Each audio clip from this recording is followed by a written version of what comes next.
Here's a quick update on the western United States, the Pacific Northwest, and the quiet rest of the nation. But here's the Pacific Northwest. We have the rain is a little bit lighter today. We don't have too much flooding problems, although many of the counties along the Oregon coast here and southwest Washington are still dealing with flood warnings continuing across these areas.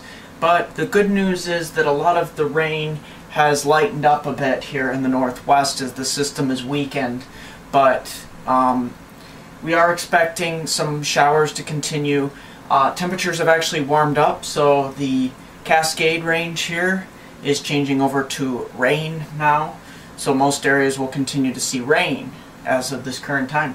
Now the current thinking is that by Thanksgiving Day we'll see a much bigger break.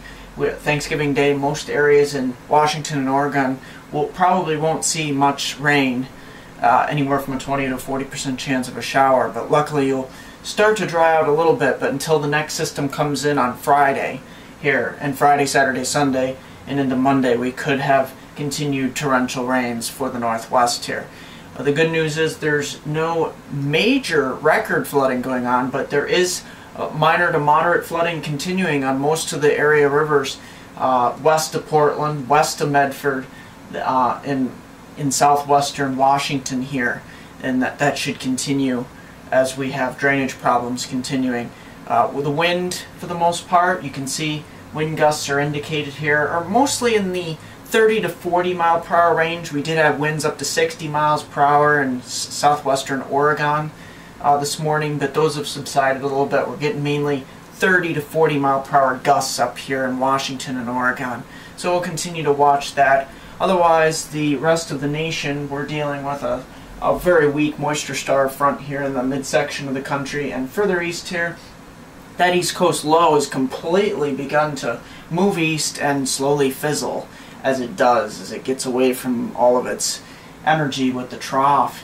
So if we take a look at precipitation amounts, most of the precipitation will occur actually in the northwest here. Again, northwest here we have an additional through Monday here, this will be through Monday next week, an additional 7 to 9 inches along the Oregon coast up to Washington, and this is not good news for the flood ravaged areas of the northwest.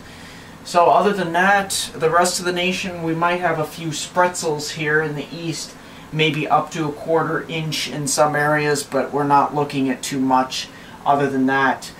Many of you have been asking about my winter forecast, and I will have my winter forecast out sometime this week. Hopefully it's either tomorrow or sometime after Thanksgiving. And I want to make note, here's a precursor of my winter forecast. Here's the North Atlantic Oscillation Index. We have started to go very negative now, below zero.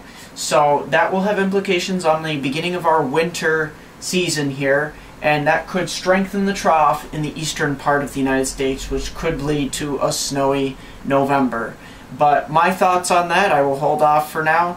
I will have a complete winter update on what I can expect for people across the United States and southern Canada for the winter season 2012-2013. That'll be coming up. Like us on Facebook at MeteoMark, and don't forget to subscribe to us on YouTube.